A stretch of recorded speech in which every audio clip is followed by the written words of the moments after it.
Suamiku dan mertua menangis darah saat tahu dan fasilitas mereka kutarik habis. Siapa suruh mereka merawat pelakor demi menggaruk hartaku? Aku berdiri di depan pintu rumah besar yang dulu kubangun dengan penuh cinta. Tanganku menggenggam kunci dengan erat.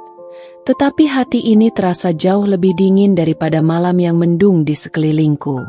Udara menusuk kulit, seolah ingin mengingatkan bahwa tak ada kehangatan yang tersisa di tempat ini. Suara tawa dari dalam rumah terdengar samar, menciptakan rasa perih di dada. Itu adalah suara mereka, suami dan mertuaku, tertawa bersama perempuan yang menginjak martabatku. Perempuan yang dengan terang-terangan mereka bawa ke rumah ini, mengisi ruang yang seharusnya menjadi tempat cintaku. Aku memasukkan kunci ke dalam lubang pintu dan memutar perlahan. Pintu terbuka tanpa suara, memperlihatkan ruang tamu yang mewah, penuh dengan perabotan mahal yang kupilih sendiri. Tapi tak ada rasa bangga lagi di sini. Yang tersisa hanya bayangan pengkhianatan.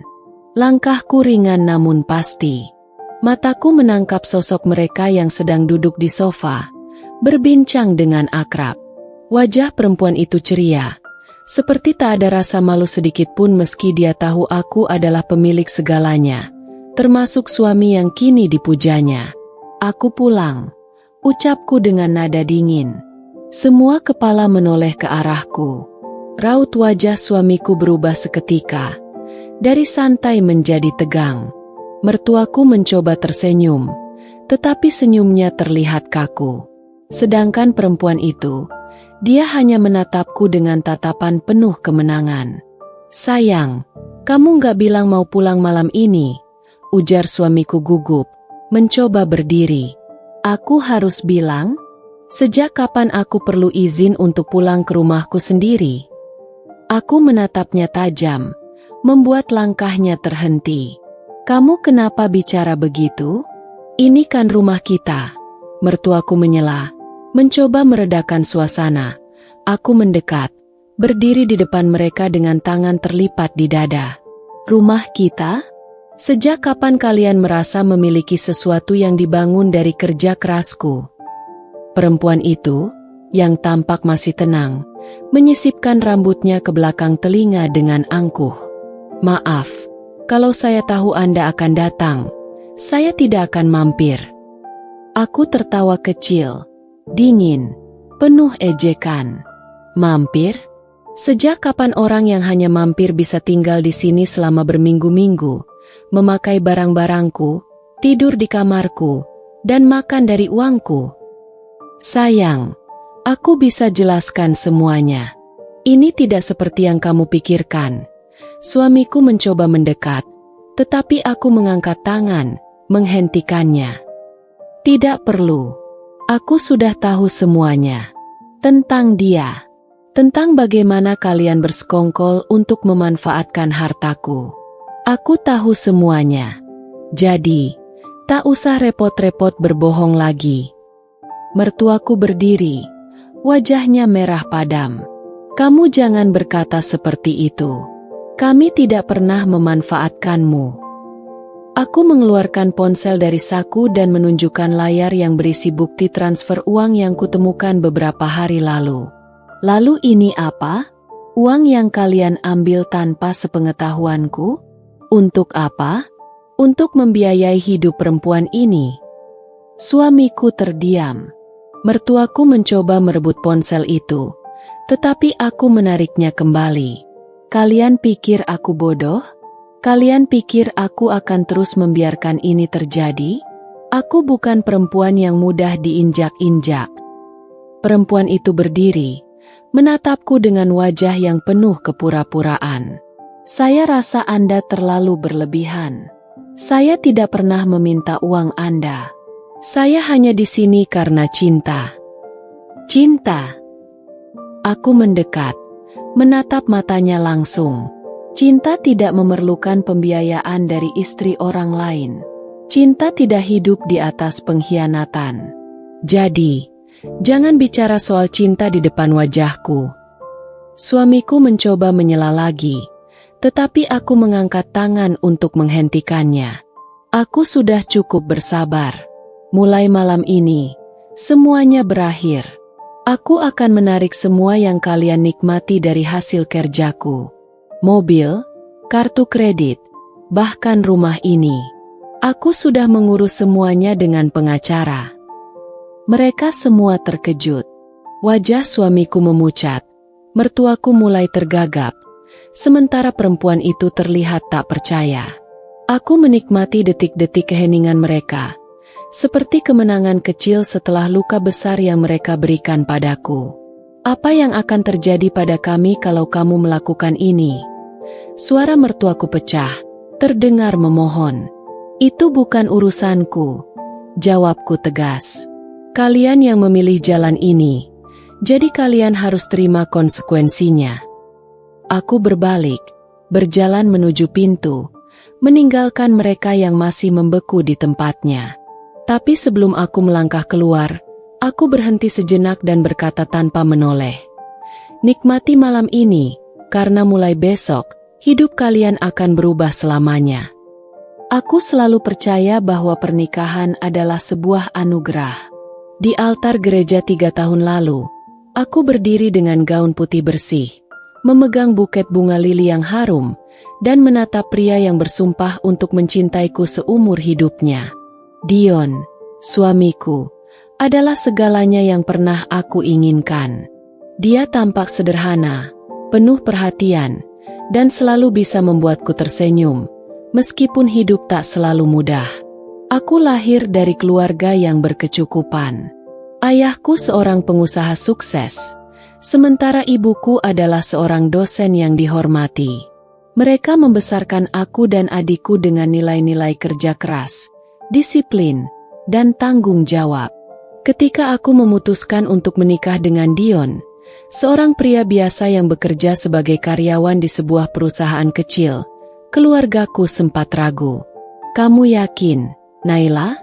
tanya ayah, dengan nada lembut tapi tegas. Kehidupan setelah menikah itu tidak hanya tentang cinta. Ada tanggung jawab besar yang harus kalian jalani. Aku yakin, yah, Dion mungkin bukan orang kaya, tapi dia mencintaiku dengan tulus. Kami akan menjalani semuanya bersama. Kedua orang tuaku akhirnya merestui, meskipun aku tahu ada rasa khawatir yang tetap tersimpan di hati mereka. Tapi aku tidak peduli. Aku yakin dengan pilihanku. Aku percaya pada Dion dan cinta kami. Setelah menikah, aku mengambil alih bisnis keluarga sebagai direktur utama di perusahaan yang diwariskan ayahku.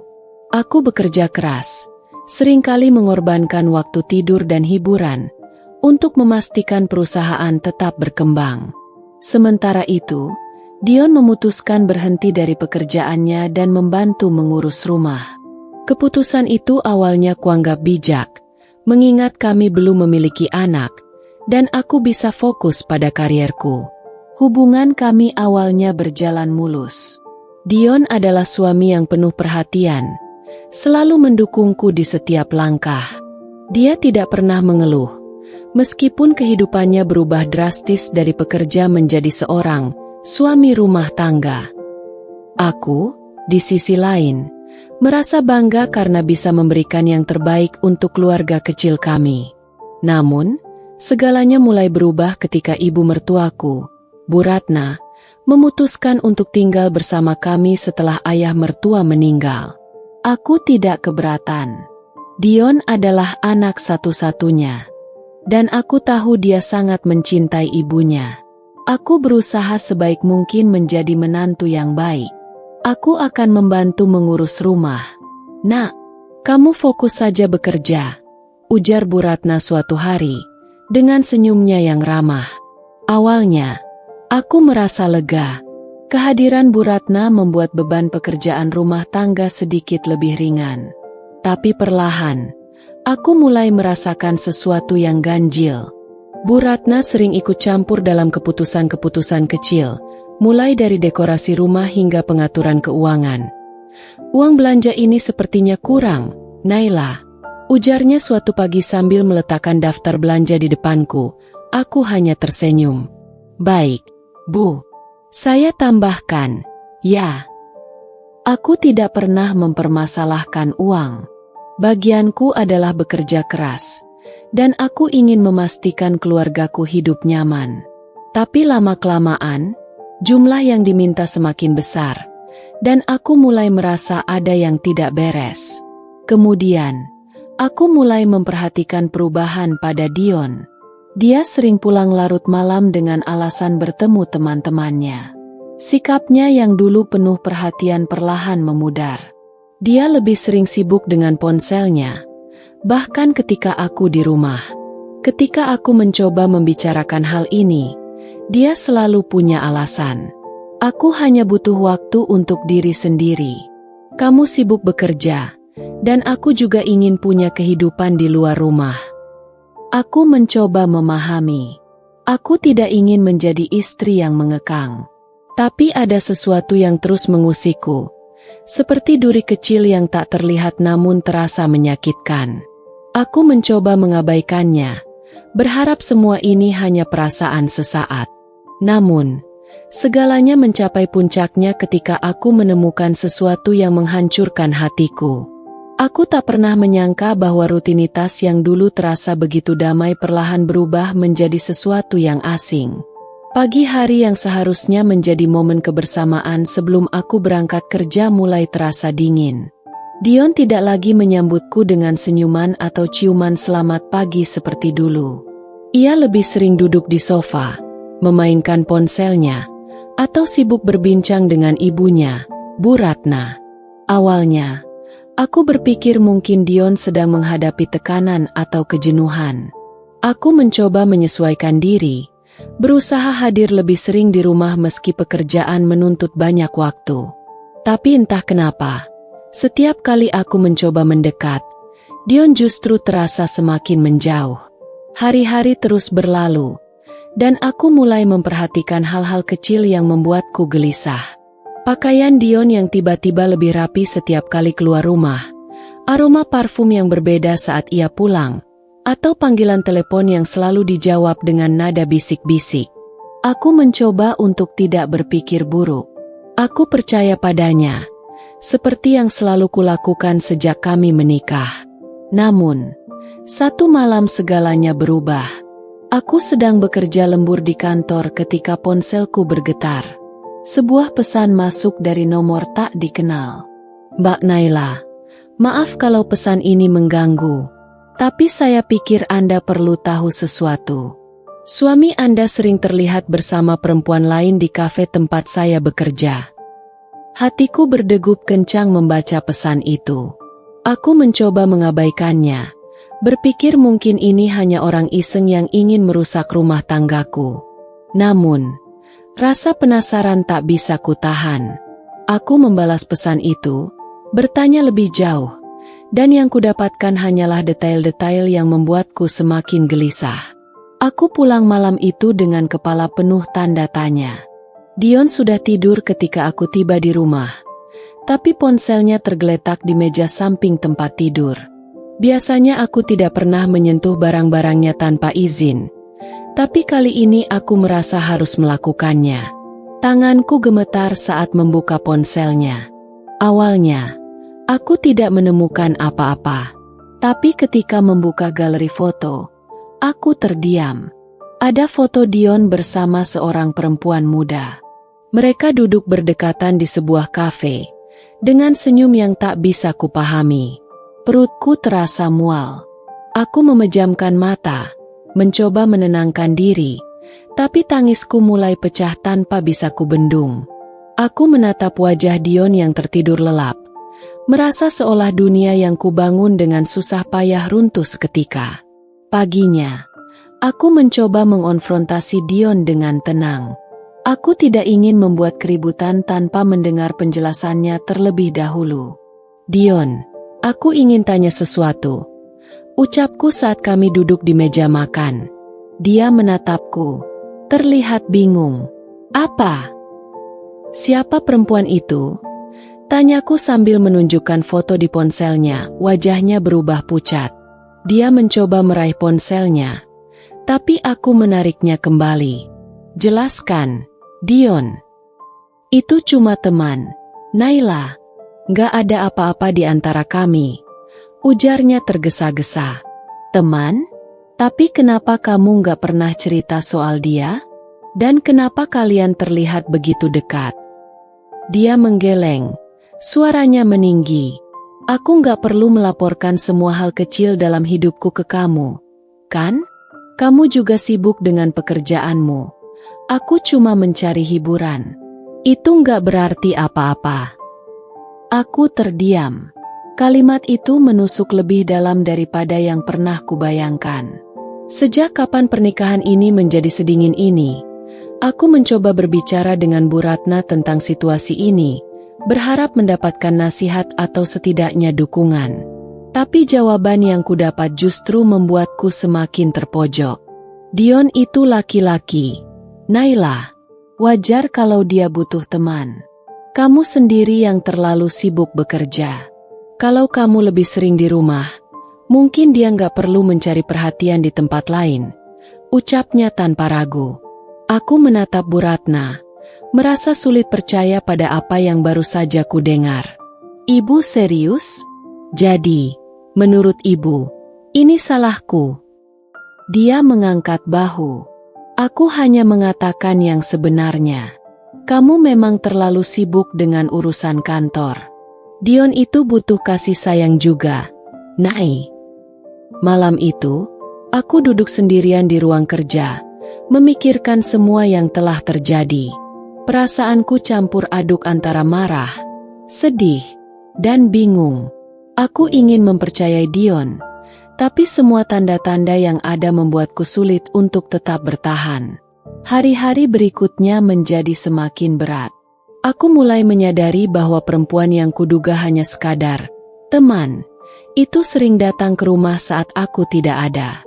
Aku mendapat kabar ini dari Mbak Santi, asisten rumah tangga kami, yang dengan cemas menceritakan semuanya. Mbak, saya nggak mau ikut campur, tapi perempuan itu sering datang ke sini. Bahkan Bu Ratna kelihatan akrab dengannya. Saya bingung, Mbak, karena saya tahu ini bukan tempatnya, ujar Mbak Santi sambil menunduk. Dadaku terasa sesak. Rasanya seperti diinjak-injak oleh orang yang seharusnya menjadi keluarga. Aku mencoba tetap tegar, tapi di dalam hati, aku tahu aku harus melakukan sesuatu. Aku mulai mengumpulkan bukti-bukti, termasuk catatan keuangan keluarga yang menunjukkan pengeluaran besar yang tak pernah kusetujui. Uang yang aku hasilkan dengan susah payah ternyata digunakan untuk membiayai gaya hidup perempuan itu. Malam itu, aku duduk di ruang kerja dengan semua bukti yang telah kukumpulkan. Foto-foto, laporan keuangan, hingga pesan-pesan dari nomor tak dikenal yang membongkar hubungan Dion dengan perempuan itu. Semua fakta di depan mataku terasa seperti api yang membakar habis kepercayaan yang selama ini kujaga. Aku menatap keluar jendela, melihat bayangan Dion dan Bu Ratna tertawa di ruang keluarga. Suara mereka terdengar samar, seolah tak ada beban yang mereka rasakan. Aku mengepalkan tangan. Sudah cukup. Mereka mungkin mengira aku akan terus diam, tapi malam ini akan berbeda. Aku melangkah keluar dari ruang kerja, membawa dokumen-dokumen itu bersamaku. Langkahku mantap, dan kali ini aku tak akan mundur. Dion, panggilku dengan nada tegas. Dia menoleh, terkejut melihatku berdiri di ambang pintu dengan wajah penuh amarah. Bu Ratna yang duduk di sebelahnya segera ikut menatapku dengan raut bingung. Ada apa, Naila? Kamu kelihatan marah, tanya Dion. Mencoba terdengar tenang. Aku meletakkan semua dokumen di meja di depan mereka. Aku ingin kita bicara. Sekarang. Dion melihat dokumen-dokumen itu, lalu menatapku dengan wajah pucat. Apa ini? Ini adalah bukti dari semua pengkhianatanmu. Foto-foto dengan perempuan itu. Laporan keuangan yang menunjukkan kamu dan ibu menggunakan uangku untuk membiayai hidup dia. Semua ada di sini, Dion. Semua. Wajah Bu Ratna memerah. Naila, kamu bicara apa? Kamu jangan sembarangan menuduh. Tuduh? Aku punya bukti, Bu. Aku menatap matanya tajam. Perempuan itu datang ke rumah ini saat aku tidak ada. Bahkan ibu tahu dan membiarkan itu terjadi. Uang yang aku hasilkan dengan kerja keras. Uang yang seharusnya untuk keluarga kita. Kalian gunakan untuk membiayai gaya hidup dia. Apa ini semua salah tuduh, Bu? Bu Ratna membuka mulut, mencoba membela diri, tapi tak ada kata yang keluar. Dion tampak semakin panik, dan aku tahu dia tak punya jalan keluar lagi. Naila, aku bisa jelaskan, ucap Dion akhirnya. Aku memang bertemu dia beberapa kali, tapi itu nggak seperti yang kamu pikirkan. Dia butuh bantuan, dan aku hanya mencoba membantu. Membantu? Aku tertawa sinis. Membantu dengan uang yang bahkan bukan milikmu? Membantu dengan membawa dia masuk rumah ini? Kalau memang kamu hanya membantu, kenapa kamu menyembunyikannya dariku? Naila, aku hanya ingin merasa dihargai. Kamu selalu sibuk dengan pekerjaanmu, dan aku merasa terabaikan. Dia hanya teman bicara. Aku nggak bermaksud lebih dari itu, jawab Dion. Suaranya terdengar putus asa. Aku menatapnya lama, mencoba menemukan sedikit penyesalan di matanya. Tapi yang kulihat hanyalah kebohongan lain yang ingin dia tambahkan ke dalam ceritanya. Teman bicara? Jadi, teman bicara itu butuh uang belanja, mobil, dan fasilitas yang aku biayai? Jangan buat alasan, Dion. Kamu tidak hanya mengkhianatiku, tapi kamu juga mempermalukanku di depan orang lain. Bu Ratna, yang selama ini diam, akhirnya angkat bicara. Naila, kamu jangan terlalu keras pada Dion. Dia suamimu, dan kamu sebagai istri seharusnya mengerti perasaannya. Kalau Dion merasa tertekan, itu karena kamu terlalu sibuk dengan pekerjaanmu. Dia hanya mencari sedikit pelarian. Aku menoleh tajam ke arah Bu Ratna. Pelarian? Jadi, menurut ibu, semua ini salahku? Aku yang bekerja keras untuk membiayai kalian.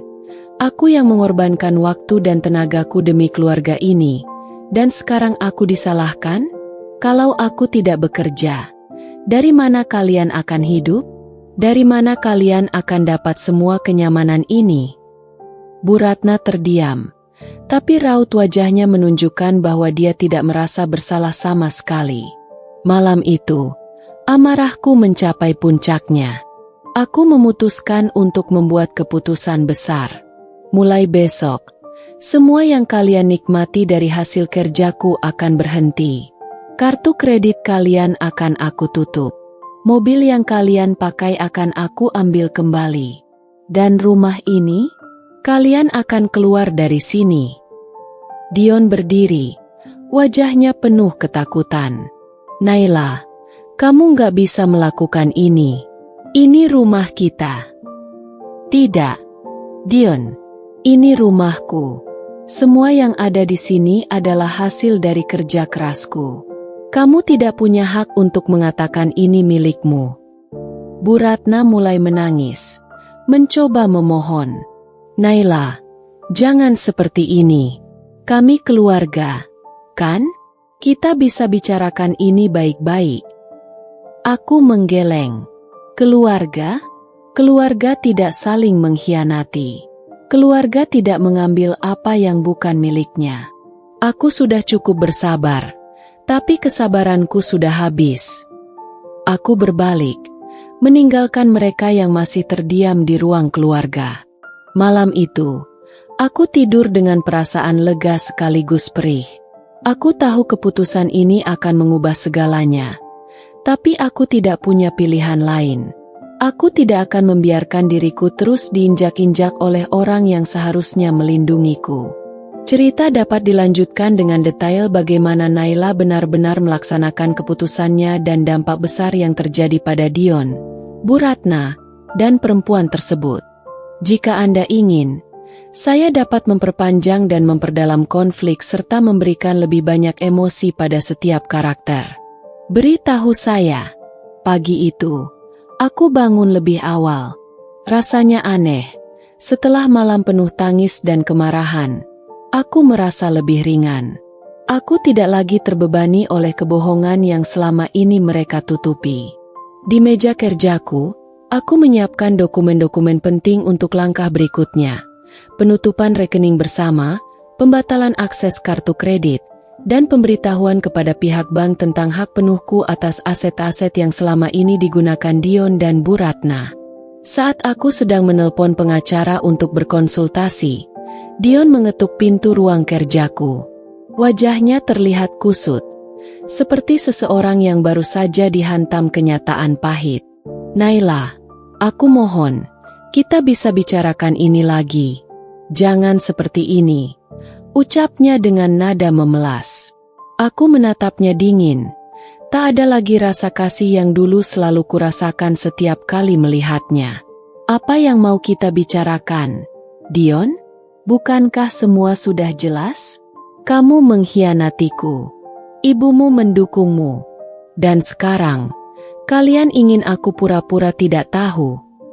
Dia menundukkan kepala. Aku tahu aku salah, Nai. Tapi aku cuma ingin dihargai. Selama ini aku merasa kamu lebih mencintai pekerjaanmu daripada aku. Aku tertawa kecil, namun suara tawaku penuh kepahitan. Menghargaimu? Dion, aku sudah memberikan segalanya. Aku biarkan kamu berhenti bekerja. Aku menanggung semua kebutuhan kita, bahkan kebutuhan ibumu. Kalau itu bukan bentuk penghargaan, aku tidak tahu apa lagi. Dion melangkah mendekat, mencoba meraih tanganku, tapi aku menariknya. Jangan sentuh aku, Dion. Aku sudah cukup muak. Suara langkah kaki lain terdengar dari arah pintu. Bu Ratna masuk dengan wajah penuh kekhawatiran. Naila, tolong, jangan hancurkan keluarga ini. Dion memang salah, tapi dia suamimu. Kamu harus memberi dia kesempatan kedua. Aku berdiri dari kursiku, menghadapi Bu Ratna dengan tatapan tajam. Kesempatan kedua? Bu, apa ibu sadar apa yang ibu katakan? Selama ini, ibu yang mendukung Dion untuk bertindak seperti ini. Ibu yang membiarkan perempuan itu masuk rumahku, makan dari uangku, dan hidup nyaman atas kerja keras yang bukan milik mereka.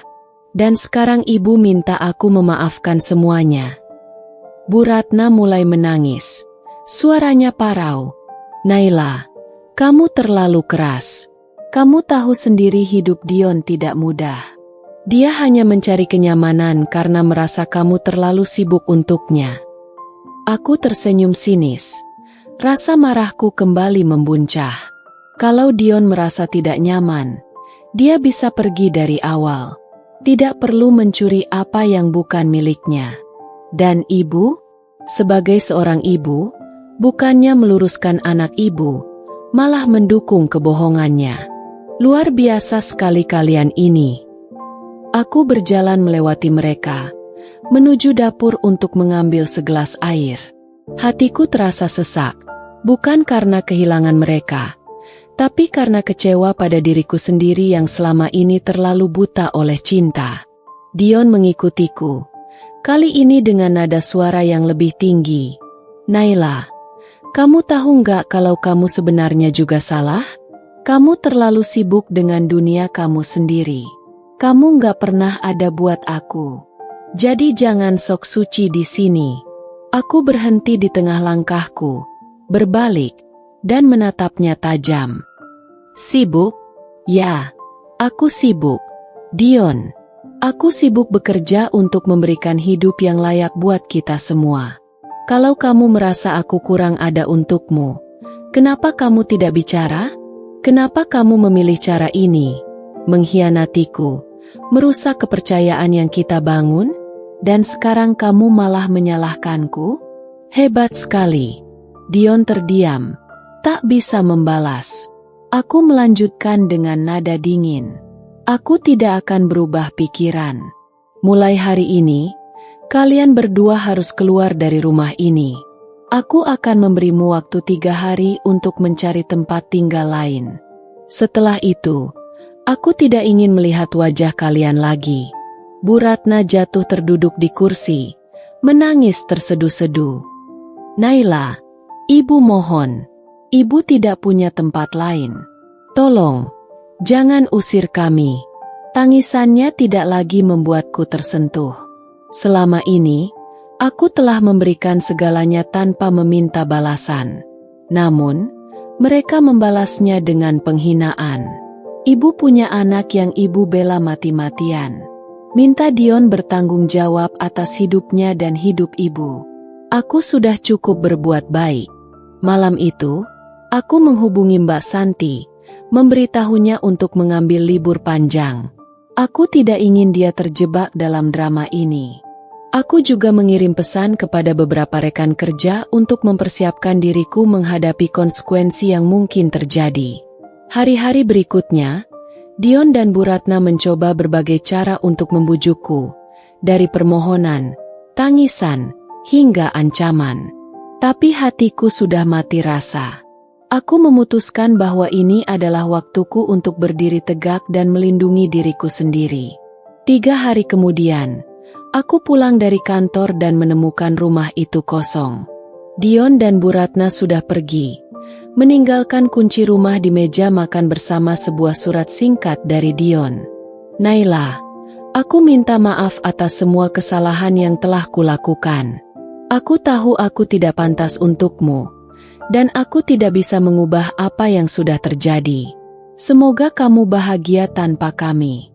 Aku duduk di kursi ruang tamu, membaca surat itu dengan perasaan campur aduk.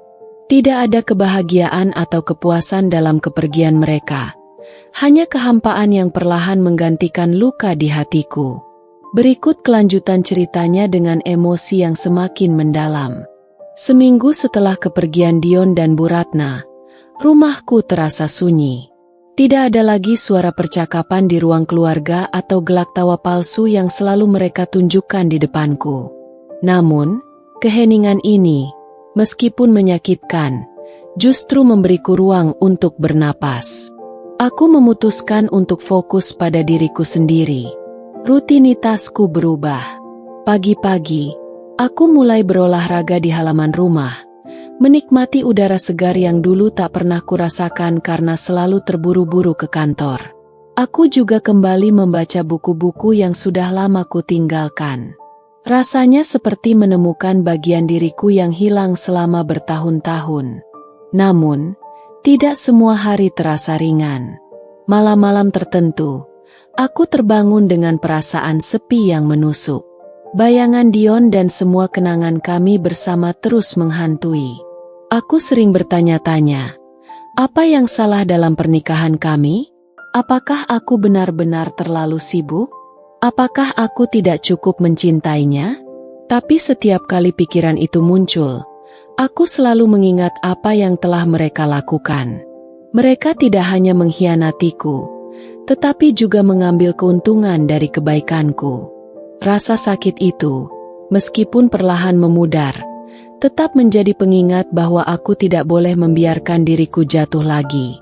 Suatu hari, ketika aku sedang menyelesaikan laporan di kantor, teleponku berdering. Nomor tak dikenal muncul di layar. Aku ragu-ragu, tapi akhirnya menjawab. "Halo, ini Naila." Sapaku, suara perempuan di seberang sana terdengar familiar, meskipun aku tidak bisa langsung mengenalinya. "Mbak Naila, ini Ria. Maaf mengganggu. Saya ingin bicara sebentar. Kalau Mbak tidak keberatan." Ria. Nama itu langsung memunculkan amarah di dalam diriku. Dia adalah perempuan yang selama ini menjadi sumber kehancuran rumah tanggaku. "Apa maumu?" Tanyaku dingin. "Mbak, saya tahu saya tidak pantas menghubungi Mbak, tapi tolong dengarkan saya sebentar. Saya tidak tahu lagi harus bicara dengan siapa." Suaranya terdengar gemetar. Aku menghela napas panjang. Meski hatiku penuh kebencian, ada bagian kecil dalam diriku yang penasaran. Baiklah, bicara cepat. Saya tidak punya banyak waktu. Mbak, Dion meninggalkan saya, ucapnya. Suaranya nyaris berbisik. Aku terdiam, mencoba memahami apa yang baru saja kudengar. Meninggalkanmu? Ya. Setelah Mbak memutus semua fasilitasnya, dia mulai berubah. Dia jadi kasar, mudah marah, dan akhirnya dia pergi. Saya tidak tahu di mana dia sekarang. Dia bahkan meninggalkan saya dengan utang yang dia buat atas nama saya. Aku merasa dadaku sesak, tapi bukan karena simpati. Semua ini terdengar seperti balasan yang pantas untuk apa yang telah mereka lakukan. Jadi, apa yang kamu harapkan dariku, Ria? Bahwa aku akan merasa kasihan dan membantumu? Kamu adalah bagian dari kehancuran hidupku. Kamu mengambil suamiku, dan sekarang kamu ingin aku peduli? Mbak, saya tahu saya salah, tapi saya hanya ingin minta maaf. Kalau saya tahu Dion seperti ini, saya tidak akan pernah mau terlibat dengannya. Aku tertawa pahit. Minta maaf? Maafmu tidak akan mengembalikan semua yang telah hilang dari hidupku. Kalau kamu benar-benar menyesal, itu masalahmu sendiri, bukan urusanku. Aku menutup telepon sebelum dia bisa bicara lebih jauh. Aku tidak ingin mendengar lebih banyak lagi. Malamnya, aku duduk di balkon rumah, memandangi langit malam yang penuh bintang. Pikiran tentang Dion dan Ria terus bermain di kepalaku. Aku tidak tahu di mana Dion sekarang, dan sejujurnya, aku tidak peduli. Tapi mendengar bahwa dia telah meninggalkan Ria memberiku semacam keadilan kecil. Meskipun tidak sepenuhnya menghapus rasa sakit yang pernah dia timbulkan. Keesokan harinya, aku menerima surat dari pengacara. Proses hukum untuk memutuskan semua hak Dion atas asetku telah selesai. Rasanya seperti sebuah beban besar terangkat dari pundakku. Aku kini bebas, benar-benar bebas dari mereka. Namun, kehidupan tidak berhenti di situ. Satu malam, pintu rumahku diketuk. Aku membuka pintu dan menemukan Dion berdiri di sana. Wajahnya kusut dan tubuhnya terlihat lebih kurus. Aku hanya ingin bicara, Naila, ucapnya, suaranya lemah. Aku menatapnya lama, tidak tahu apa yang harus kukatakan. Semua emosi yang pernah kurasakan, marah, sedih, kecewa, seolah kembali mengalir. Tapi kali ini, aku lebih kuat. Kamu tidak punya hak untuk datang ke sini, ujarku akhirnya. Aku tahu, tapi aku tidak punya tempat lain. Aku kehilangan segalanya. Naila, aku menyesal. Aku benar-benar menyesal, katanya sambil mencoba mendekat. Aku mengangkat tangan, menghentikannya. Kamu menyesal bukan karena kehilangan aku. Kamu menyesal karena kehilangan kenyamanan yang aku berikan. Jangan salahkan aku atas kehancuran hidupmu. Itu pilihanmu sendiri. Dion terdiam, matanya mulai berkaca-kaca. Aku tahu aku tidak pantas meminta apa-apa darimu. Tapi aku hanya ingin minta maaf. Nay, aku sudah menghancurkan semuanya. Aku menatapnya, mencoba mencari kejujuran dalam kata-katanya. Tapi meskipun dia terdengar tulus, aku tahu aku tidak bisa kembali ke masa lalu. Dion, aku sudah memaafkanmu. Tapi itu tidak berarti aku akan menerima kamu kembali. Hidupku sudah cukup hancur karena kamu.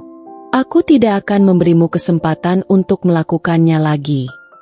Aku menutup pintu tanpa mendengar jawabannya. Tanganku gemetar, tapi aku merasa lebih kuat dari sebelumnya.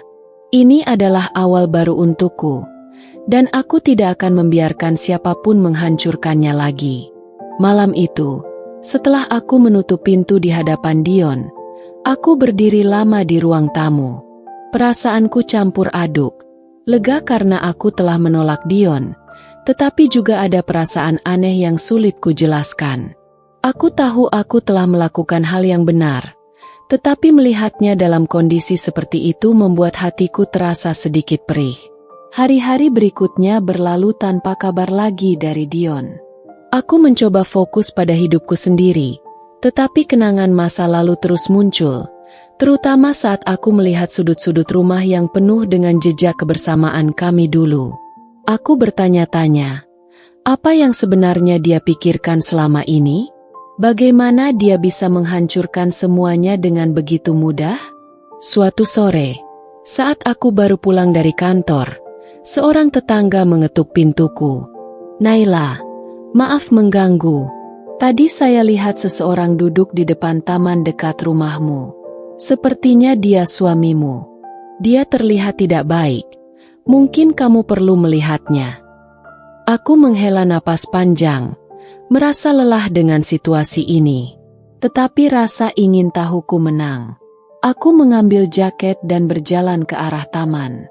Di sana, di bangku taman yang nyaris gelap, aku melihat Dion duduk dengan kepala tertunduk. Wajahnya semakin kurus, rambutnya berantakan, dan pakaian yang dikenakannya terlihat lusuh. Aku berdiri beberapa langkah darinya, ragu apakah aku harus mendekat. "Naila," panggilnya tanpa mengangkat kepala, seolah dia tahu aku ada di sana. Aku tidak menjawab. Aku hanya berdiri diam, menunggu dia melanjutkan. "Aku tidak punya siapa-siapa lagi," ucapnya dengan suara pelan. "Ibu pergi ke rumah saudara kami di kampung karena tidak tahan hidup seperti ini. Aku kehilangan semuanya. Semua ini salahku." Aku melangkah mendekat, tapi tetap menjaga jarak. "Kamu sendiri yang memilih jalan ini, Dion. Kamu tahu konsekuensi dari setiap keputusanmu." Dia mengangguk perlahan, lalu mendongak menatapku. "Aku tahu, Nai. Dan itu yang membuatku tidak bisa berhenti menyesal. Aku punya segalanya. Aku punya istri yang luar biasa, rumah yang nyaman, hidup yang lebih baik dari yang pernah kubayangkan. Tapi aku menghancurkannya dengan tanganku sendiri." Aku terdiam, membiarkan dia melanjutkan. "Awalnya, aku hanya merasa iri. Kamu selalu sibuk, selalu terlihat hebat. Sementara aku merasa kecil. Aku merasa tidak berarti. Lalu perempuan itu datang, memberikan perhatian yang aku pikir hilang darimu. Aku bodoh, Nai. Aku tidak sadar bahwa semua yang aku butuhkan sebenarnya sudah ada di depan mataku." Aku menghela napas panjang, mencoba meredam emosi yang kembali muncul. "Dion, aku tidak bisa mengubah apa yang sudah terjadi. Kamu menghancurkan kepercayaan yang kita bangun selama bertahun-tahun. Dan itu tidak akan pernah sama lagi." "Aku tahu," katanya dengan mata berkaca-kaca. "Aku tidak berharap kamu akan memaafkanku. Aku tidak layak untukmu, Nai. Aku hanya ingin kamu tahu, aku menyesal. Dari lubuk hatiku yang paling dalam, aku menyesal." Tangisnya pecah, dan aku tidak tahu harus berkata apa. Melihatnya dalam kondisi seperti ini membuatku merasa kosong. "Dion," ucapku akhirnya, "aku sudah memaafkanmu. Bukan untuk kamu, tapi untuk diriku sendiri. Aku tidak ingin hidup dalam dendam. Tapi memaafkan bukan berarti aku bisa kembali padamu." Dia mengangguk, meski air matanya terus mengalir. "Aku mengerti. Aku tidak pantas meminta apa-apa lagi darimu." Aku berjalan mendekat, duduk di sebelahnya. Untuk pertama kalinya setelah sekian lama, aku merasakan simpati yang tulus untuknya. "Kamu masih punya kesempatan untuk memperbaiki hidupmu, Dion. Mulailah dari awal, dan jangan ulangi kesalahan yang sama." Dia menatapku. Matanya penuh harapan meskipun aku tahu harapan itu bukan untuk kembali padaku. "Terima kasih, Nai, untuk segalanya. Aku tidak akan pernah melupakan kebaikanmu." Kami duduk dalam keheningan selama beberapa saat, membiarkan angin malam membawa pergi sebagian beban di hati kami. Beberapa bulan kemudian, hidupku perlahan kembali normal. Aku memutuskan untuk pindah dari rumah itu, meninggalkan semua kenangan pahit di belakang. Aku membeli apartemen kecil yang lebih nyaman untukku sendiri, dan mulai fokus pada pekerjaanku serta hal-hal yang membuatku bahagia. Suatu hari, aku menerima surat tanpa nama pengirim. Di dalamnya ada sepucuk surat tangan dari Dion. "Naila, aku sudah memulai hidup baru di tempat yang jauh dari sini. Aku bekerja sebagai supir di sebuah perusahaan logistik. Hidupku sekarang jauh lebih sederhana, tapi aku merasa lebih damai. Aku hanya ingin mengucapkan terima kasih atas segalanya. Kamu adalah orang terbaik yang pernah ada di hidupku, dan aku akan selalu menghargai itu. Aku tidak akan mengganggumu lagi. Aku hanya berharap kamu menemukan kebahagiaan yang layak kamu dapatkan. Dion." Air mataku menetes membaca surat itu. Aku tidak tahu apa yang kurasakan. Apakah itu kesedihan, lega, atau mungkin sedikit haru? Aku sadar, ini adalah akhir dari babak yang panjang dan menyakitkan dalam hidupku. Aku menatap keluar jendela apartemenku, melihat matahari terbenam yang indah di kejauhan. Untuk pertama kalinya, aku merasa benar-benar bebas, siap untuk memulai babak baru dalam hidupku. Kehidupan Naila dan Dion berakhir di jalan yang berbeda, tetapi dengan pelajaran yang sama, bahwa kebahagiaan sejati datang dari menghargai apa yang dimiliki dan tidak mengkhianati kepercayaan yang diberikan. Naila menemukan kekuatannya untuk bangkit, sementara Dion belajar menghadapi penyesalannya dan memperbaiki hidupnya. Meskipun mereka tidak bersama lagi, keduanya menemukan kedamaian dalam perjalanan masing-masing. Kisah ini mengajarkan kita banyak hal tentang cinta, kepercayaan, dan harga diri. Yang terpenting, setiap keputusan yang kita buat membawa konsekuensi, dan pilihan kita menentukan arah hidup kita selanjutnya.